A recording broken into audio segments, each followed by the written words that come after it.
नमस्कार मित्रांनो, आज आपण बघणार आहोत की बीटेक साठी सीईटी द्यावी लागते का? जर तुम्ही पण विचार करत असाल बीटेक द्यायचं आणि त्यासाठी तुम्हाला सीईटी द्यावी लागते की नाही हे जर तुम्हाला माहिती नसेल तर या व्हिडिओमध्ये आपण तेच बघणार आहोत.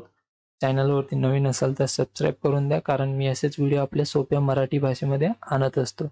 चला बघूया की बीटेक साठी सीईटी द्यावी लागते की नाही.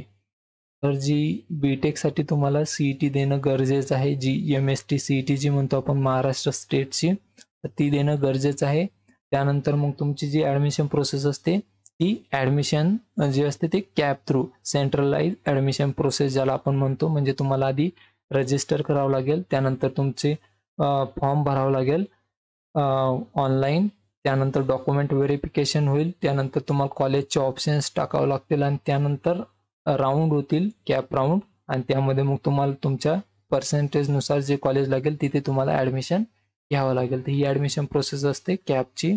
तर या बीटेकसाठी तुम्हाला सीईटी देणं गरजेचं आहे.